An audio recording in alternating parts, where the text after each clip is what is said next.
যাদেরকে ওলির ক্ষমতা দিয়েছি, আমার বন্ধু বানিয়েছি।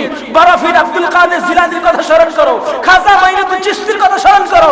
বাংলার জমিনে বাবা শাহজালাল শাহজাহান ইয়ামিনী কালিমার দাওয়াত নিয়ে লা ইলাহা ইল্লাল্লাহ মুহাম্মাদুর রাসূলুল্লাহ এই দাওয়াত নিয়ে বাংলার জমিনে এসেছিলেন। তারা কিভাবে জীবন যাপন করেছেন, পরিবার ছেড়ে দিয়েছেন, পরিবার তারা গ্রহণ করেন নাই। তারা দুনিয়ার জমিনে তারা বিভিন্ন জায়গায় ইসলামের দাওয়াত দিয়েছেন, কালিমার দাওয়াত দিয়েছেন, কোরআনের দাওয়াত দিয়েছেন, আল্লাহু আকবার ধ্বনি দিয়েছেন। তারা শুধু পরকালের কথা চিন্তা করেছেন। তাদেরকে স্মরণ করো যাদেরকে আমি নিয়ামত দিয়েছি, যারা একবার যদি বলতো আল্লাহু আকবার, সাথে সাথে বিল্ডিং গুলো ইহুদি খ্রিস্টান নাস্তিক হিন্দুদের মূর্তিগুলো ভেঙে চুরমার হয়ে যেত। জোরে করে আল্লাহু আকবার। মুসলমানের আওয়াজ আল্লাহু আকবার, মুসলমানের হাতিয়ার আল্লাহু আকবার, মুসলমানের হাতিয়ার লা ইলাহা ইল্লাল্লাহ মুহাম্মাদুর রাসূলুল্লাহ। জোরে করে আল্লাহু আকবার। এই ওলির পথে থাকতে হবে। যেই ওলিদেরকে দেখলে আখিরাতের কথা স্মরণ হয়, যেই ওলিদেরকে দেখলে রাসূল আকরামের কথা স্মরণ হয়, যেই ওলিদেরকে দেখলে জান্নাতের নাজ নিয়ামতের কথা স্মরণ হয়, যেই ওলিদের চেহারার দিকে তাকাইলে রাসূল সাল্লাল্লাহু আলাইহি সাল্লাম বলেছেন তোমার জীবনের গুনাহগুলো ঝরে যায়। জোরে কোন আল্লাহু আকবার। এই জন্য সূরা ফাতিহা আমরা তেলাওয়াত করি, আর সূরা ফাতিহার তেলাওয়াতের ভিতরে ওলিদের কথা আসছে, সৎ কর্মশীলদের কথা আসছে, যারা সঠিক পথে চলাফেরা করেছে, আল্লাহর রাস্তায় চলাফেরা করেছে, আল্লাহ পাক যাদেরকে নিয়ামত দিয়েছেন তাদের কথা আসছে।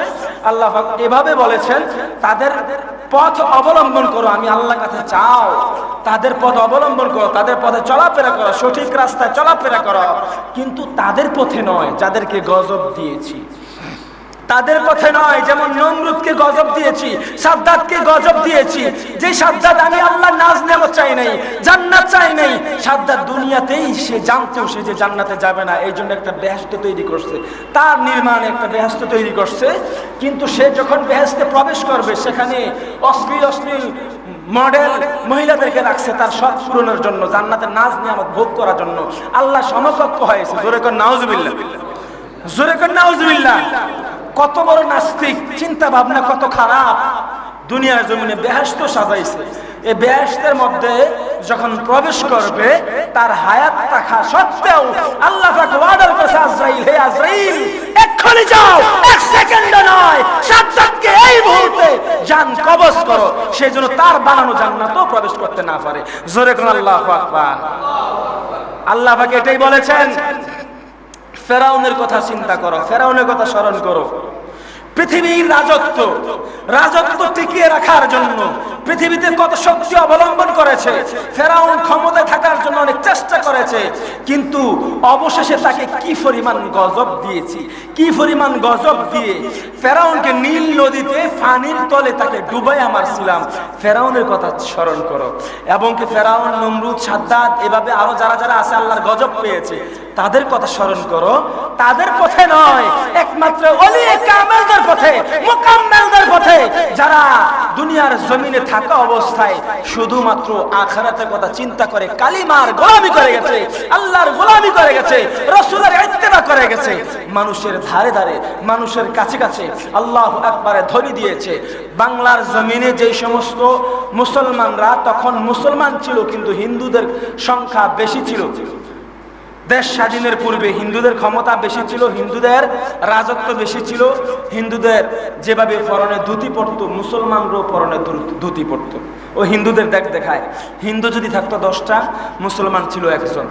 এভাবে মুসলমানরা বুঝতো না ধর্ম কি, বুঝতো না দিন কি, বুঝতো না কালিমা কি, বুঝতো না নামাজ কি, বুঝতো না রুকু কি, সেজদা কি, দুরূদ কি, এগুলো বুঝতো না। বাবা শাহজালাল শাহজাহান ইয়ামিনী বাংলার জমিনে এসে তাদেরকে এগুলো বুঝিয়েছেন। বাবা শাহজালাল শাহজাহান ইয়ামিনী সহ 360 আউলিয়া নদী পার হয়েছেন, মাত্র একটা জানামাজি বিছিয়েছেন। আল্লাহর হুকুমে যখন জানাজা বিছিয়েছেন জানামাজি, এই জায়নামাজির ভিতরে 360 জনের কাফেলা দাঁড়িয়েছেন। আল্লাহু আকবার ধ্বনি দিয়ে আল্লাহর নাম জপতে জপতে তারা নদী, সাগর, সাত সমুদ্র পাড়ি দিয়েছেন। জোরে করে আল্লাহু আকবার, জোরে করে আল্লাহু আকবার। আল্লাহর প্রতি বিশ্বাস স্থাপন, আল্লাহর প্রতি ইয়াকিন, আল্লাহর প্রতি ঈমান কত বেশি আপনি আল্লাহর প্রতি ঈমান যত বেশি অটল রাখবেন, যত বেশি শক্ত করবেন, দেখবেন তত বেশি আল্লাহ পাক আপনাকে নাজ নিয়ামত দিচ্ছে। জোরে কোন সুবহানাল্লাহ।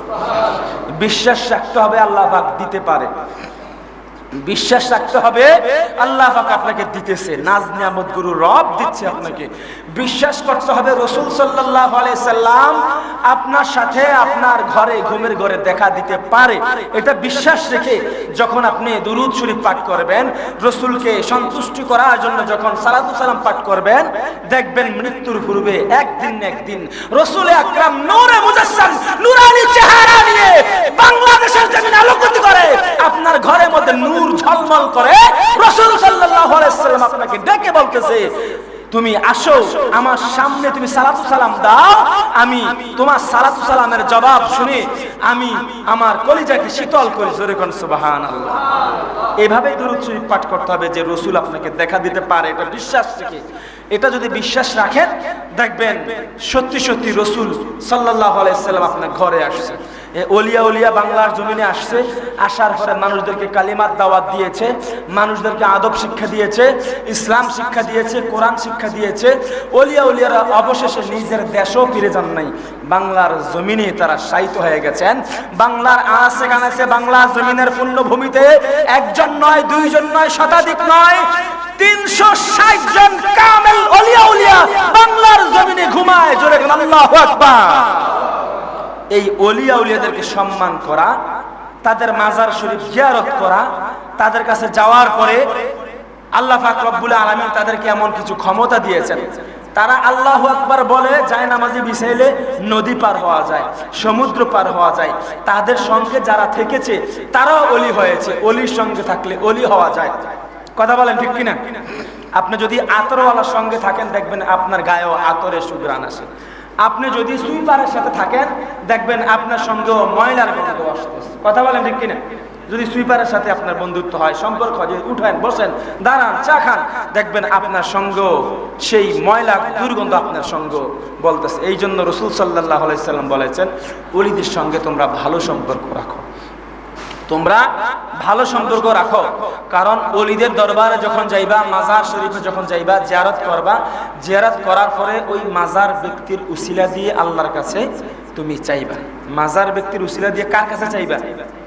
আল্লাহর কাছে চাইবা। কারণ আল্লাহ পাক রব্বুল আলামিন বলেছেন, ইয়া আইয়ুহাল্লাযীনা আমানু ওয়াবতাগু ইলাইহিল ওসিলা, তোমরা উসিলা তালাশ করো। কামেল ওলিয়াদের কাছে যাওয়ার পরে যখন জিয়ারত করবেন, জিয়ারত করার পরে আল্লাহ তাআলার দরবারে চাইবেন, ওগো আল্লাহ, তোমার এই বন্ধুর মাধ্যমে, আমি তো নাফরমান, আমি তো নালায়েক, আমি তো ব্যভিচার, জিনাখোর, সুদখোর, আমার পাপের শেষ নাই।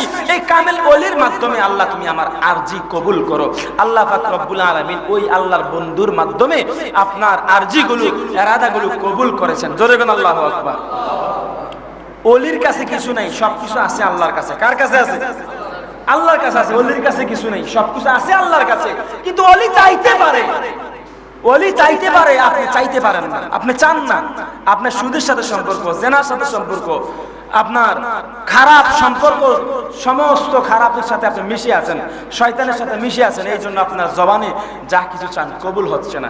এটাই আল্লাহ পাক রব্বুল আলামিন সূরা ফাতিহার মধ্যে বলেছেন যে তোমরা যেই সমস্ত বান্দাগণ নাজ নিয়ামত পেয়েছে, যেই সমস্ত বান্দাদেরকে আমি রহমত দিয়েছি, রহমত বর্ষণ করেছি, কবুল করেছি, যারা আমার রাস্তায় নিহত হয়েছে, তাদের পথ অবলম্বন করো, অনুসরণ করো। কিন্তু তাদের পথ নয় যারা আযাবে পতিত হয়েছে, যারা ক্ষমতার জোরে নিজেকে খোদাই দাবি করেছে।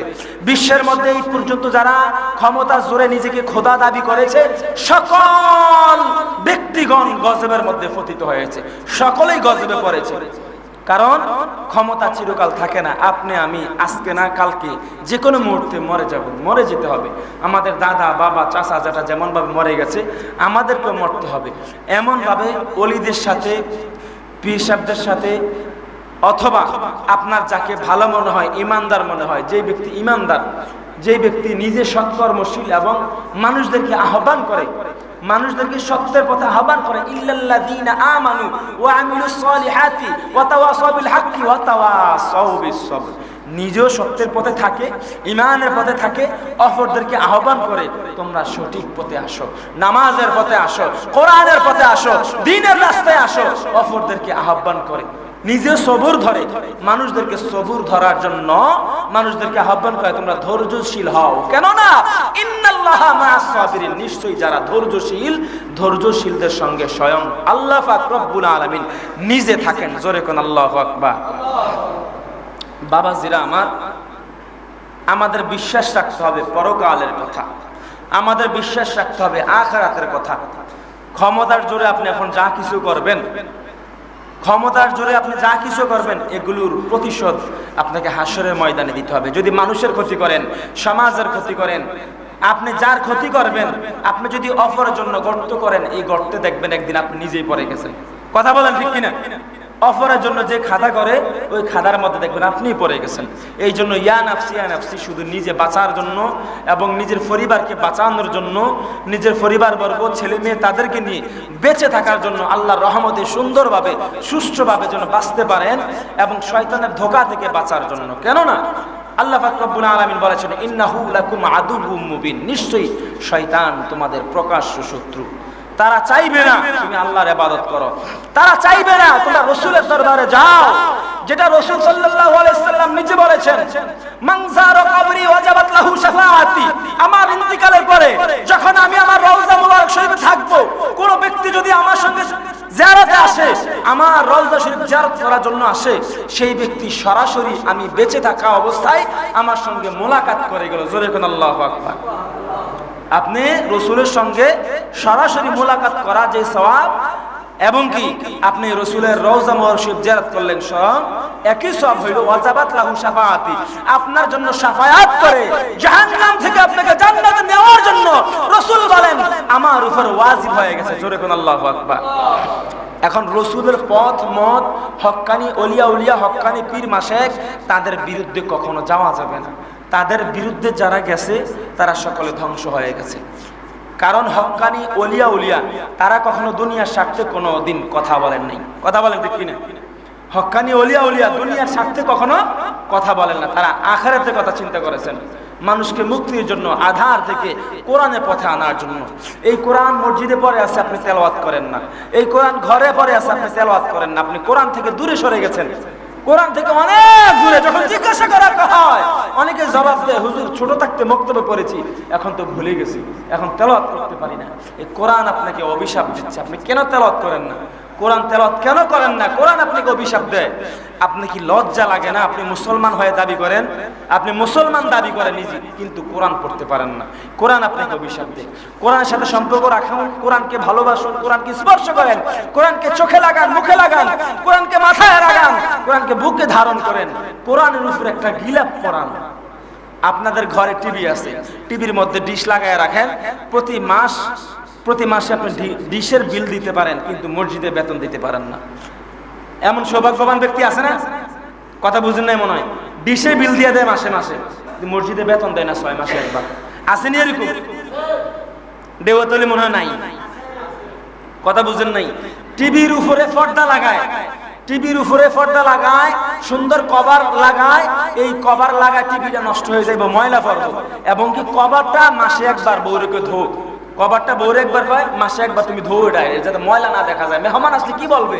টিভির পর্দার উপরে ময়লা দেখা যায়, অথচ কোরআনটা পড়ে আছে তাকের উপরে 1 বছর হয়ে গেছে, কোরআন উপরে একটা গিলাফ লাগায় না। আর গিলাফ যদি লাগায়, গিলাফটা 6 বছর 9 বছর 10 বছর হয়ে যায়, গিলাফটা পরিষ্কার করে না, গিলাফ সাবান দিয়ে ধোয় না।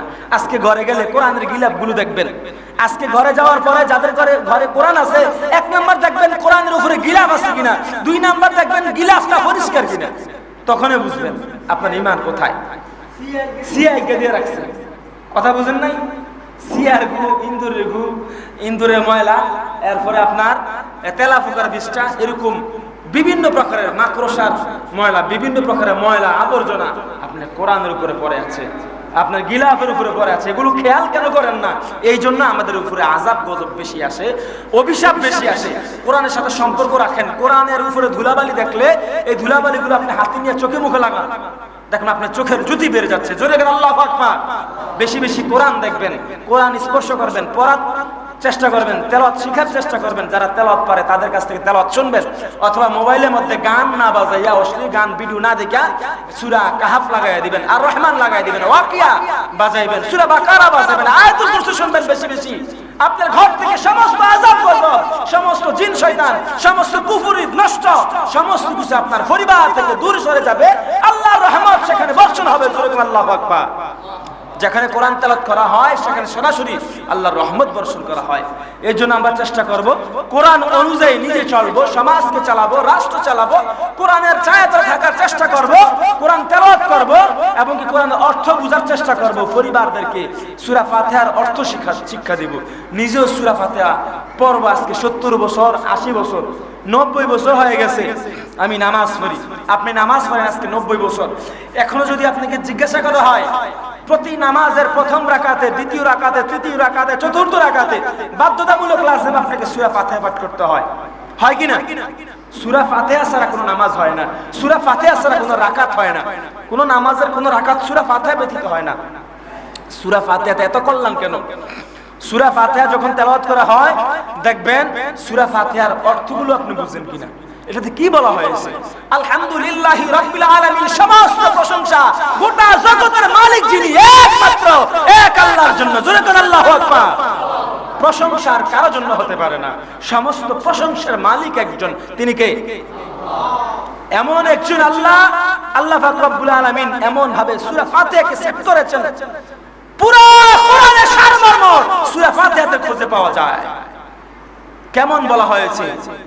আর রহমানির রহিম, মালিকি ইয়াউমিদ্দিন, যিনি বিচার দিবসের মালিক, বিচারের দিনের মালিক যিনি, তিনার সামনে আপনাকে দণ্ডায়মান হতে হবে, দাঁড়াইতে হবে। এখন মানুষের ক্ষতি করেন কিন্তু তিনার সামনে দাঁড়াইতে হবে। আপনার কথা আপনি চিন্তা করেন, আপনি কবরে কি নিয়ে থাকবেন? আপনি কবরে কি জবাব দিবেন? আপনি কবরে কিভাবে থাকবেন? কোরআনে এরকম শত শত আয়াত আছে যেগুলোতে বলা হয়েছে যারা সৎপথ পেয়েছে, ওলিদের পথে, হক্কানি আলেমদের পথে, মুমিনদের পথে, ইমানদারদের পথে চলাফেরা করার জন্য শত শত এরকম আয়াত আছে। এখন আমাদের উঠা বসা করতে হবে আলেমদের সাথে, হাফেজদের সাথে, ইসলামের সাথে। কোন নাস্তিকের সাথে সম্পর্ক রাখা যাবে?